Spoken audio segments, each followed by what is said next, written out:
सागर के टिकुली भव सागर में हेरायल है, भव सागर हेरायल है ना नदिया मोरी है ना मनवा गुरु से लो भैल है ना नदिया मोरी है ना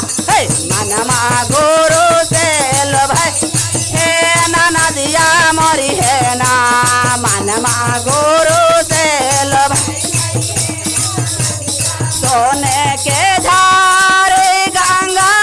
जल पानी है ना नदिया मोरी है ना गुरु के चारा ना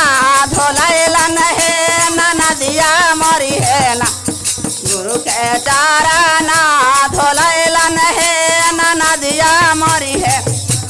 सागर के टिकुली भव सागर में हेरायल है, भव सागर में हेरायल है ना नदिया मोरी है ना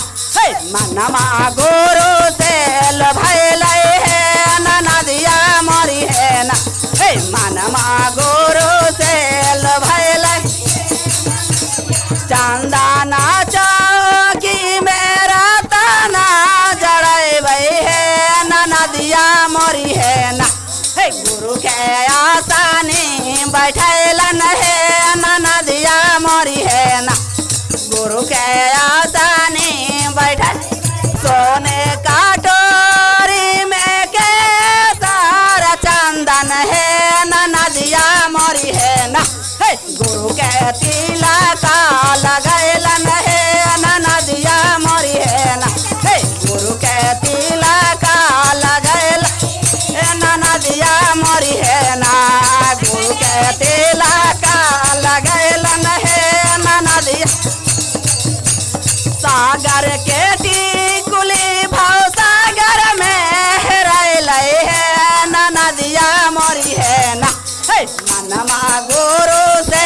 लो भैल है ना नदिया मोरी है ना मनवा गुरु से लो भैल है ना नदी सोने के प्राता में भांगिया धतुरबा है ना नदिया मोरी है ना गुरु के भोगावा लगैलन है ना नदिया मोरी है ना गुरु के भोगावा लगैलन है लौंगा इलायची के बीरवा लगैले है ना नदिया मोरी है ना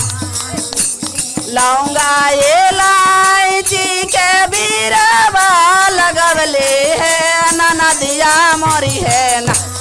गुरु के बीरवा चढ़ैलन है ना नदिया मोरी है ना गुरु के बीरवा चढ़ैलन है ना नदिया मोरी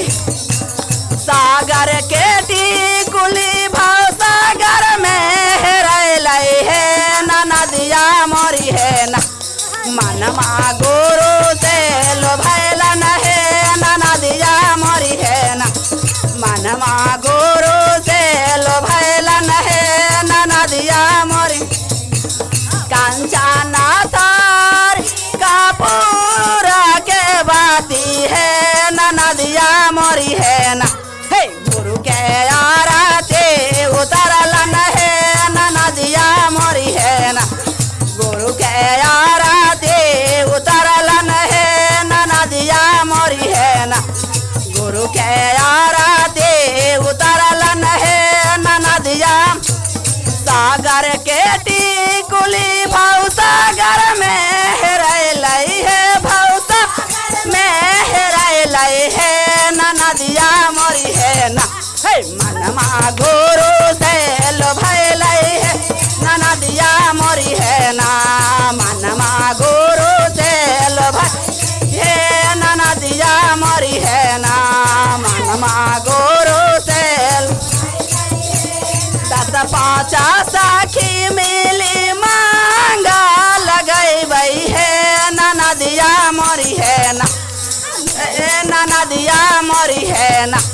गुरु के भाजाना सुनैलन है ना नदिया मोरी है ना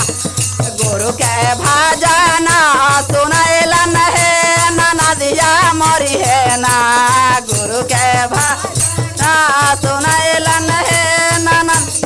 प्रेम से बोले आदि शक्ति माता की जय, भैरव भैया की जय।